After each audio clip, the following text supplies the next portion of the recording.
You're in the middle of a business crisis. What do you do first? Work on your spin, call a PR firm, or start to pray? Janey Bishoff is a public relations crisis management expert, and welcome to the Language of Business. Thank you for having me.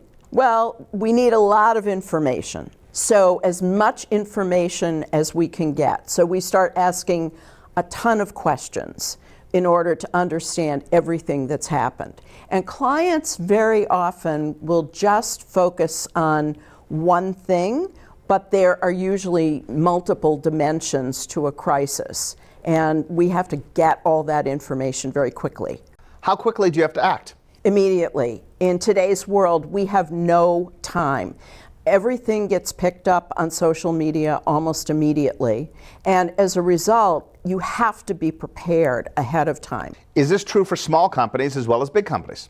Every company today needs to have a game plan, whether they're large or small. Small companies may not be able to survive a crisis as well as large, notable brands like GM or Delta. The facts are lousy for your clients. What do you do? What's most important for companies that are experiencing a crisis is for them to really make sure that they're communicating and that they're communicating honestly, appearing as transparent as possible. You don't ever want to look like you're hiding anything, and acknowledging the situation is the very first thing that you need to do during a crisis. Let's look at the opposite. Your clients are getting vilified and it's much ado about nothing. Well, again, we need to be as transparent as possible, and very often, if that's the case, we're able to really convince the media and sometimes convince consumers that they're wrong. That's a rare situation, but sometimes it does work. How do you define success for your client? In a crisis situation, you want to mitigate the negative as much as possible.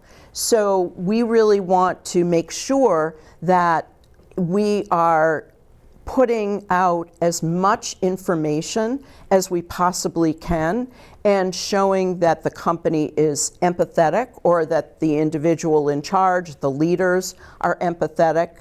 A great example happened very recently with Delta Airlines, where all of their computers went down, and they reacted very quickly, and they did a great job. They put their CEO out on Twitter, on social media, with a video, and he apologized, and he was very clear that, this is not the way they want to operate as an airlines. They also did something else, which was very important. They offered customers $200 vouchers, which, in giving somebody something tangible, shows really good faith. And customers do appreciate that companies are trying their best, and that things happen and you can't always control them, but when you show that you care about your customers and you're trying to do the best you can and accommodate your customers or clients,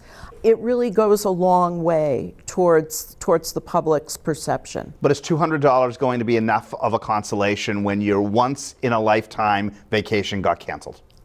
Well, certainly they may lose some customers, but long-term, their reputation was not harmed in a way that it could have been had they not reacted that way and reacted that quickly. It goes to that level of preparation.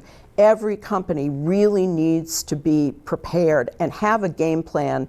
In this day and age, they need to have their crisis team, both internal and external, set and ready to go, because again, you need to contact people on a moment's notice. You don't have time to start scurrying around. So you want to make sure that you've learned from a situation.